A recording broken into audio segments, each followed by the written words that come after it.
MotorWeek is made possible by Auto Value and Bumper to Bumper and TireRack.com.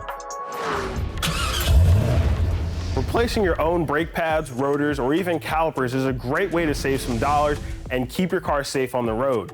You can do this job right in your garage or driveway in just a couple of hours.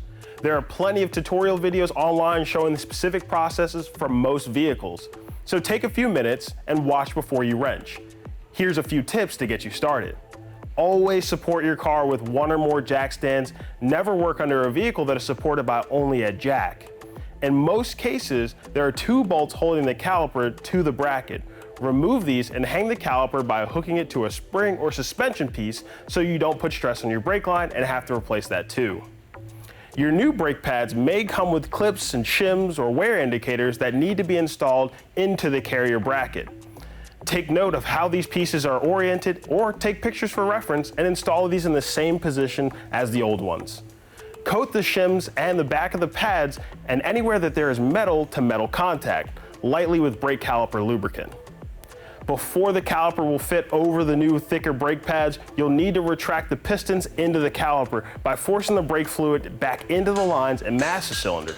There are tools just like this one to make that job much easier for you. Or you can use a block of wood and a C-clamp too. Be sure to remove the caliper slide pins, just like that, and re-grease them before you put them back into the brake caliper bracket. Now, you always want to make sure that the rubber boots are completely clean so that you want to keep out all your dirt and water so they don't rust. If you're replacing the rotor or caliper, apply anti-seize to the hub surface where it meets the rotor.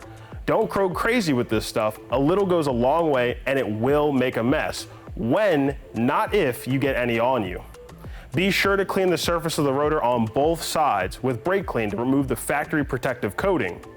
When it's time to reassemble the bracket and caliper bolts, they will need to be torqued to a specific number of foot-pounds. A quick online search should give you the right specs, or check your owner's manual. If you don't own a torque wrench, many auto parts stores have loaner tools available for a nominal fee. Dare to DIY, and if you have any questions or comments, reach out to us right here at MotorWeek. The MotorWeek app, which includes our latest reviews and feature stories, is now available for mobile devices.